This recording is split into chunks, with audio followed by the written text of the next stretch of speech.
Cool. So we did ID, age, race, and gender. Part two of this video will deal with the remaining variables. So let's take a look. Date. Date is a little bit tricky to deal with. If it were me, unless it really is a variable that you're interested in, I would kind of just leave it alone. You don't really need to work with it unless you're actually going to use it. So let's move on. Student, yes or no. This is what would be called a binary variable. There's only yes or no, and that's it. And so for binary variables, you're going to give it numbers as well, but I would strongly encourage you to give it zeros and ones, with 0 for no and 1 for yes. Statisticians really prefer this, 0 for no and 1 for yes. So same situation, I'm going to find and replace.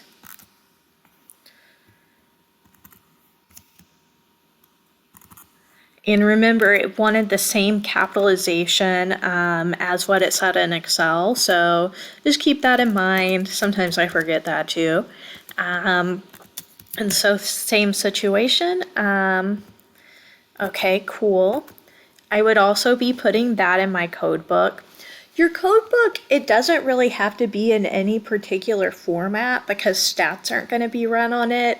It's really just for the statistician to remember or to know what each number meant. Now let's do this final variable, BART risk-taking score. The BART is the balloon analog risk-taking task. It's a risk-taking task I use in some of my research. Pretty interesting, but anyways, what we can see here is that it already has numbers, so that's awesome, but there is one thing wrong with this variable. On the top row here where the variable names are, each of these names needs to be one word for the statistician to be able to get the computer to recognize this is all one thing. I usually handle this with underscores. You could also just make the variable a shorter name.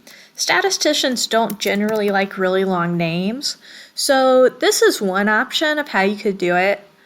Another option would just be BART. I probably put in my code book notes that BART means balloon analog risk-taking task.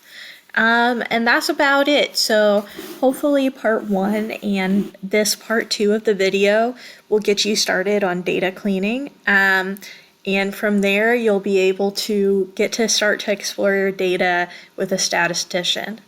Thanks for listening, and I hope this was helpful.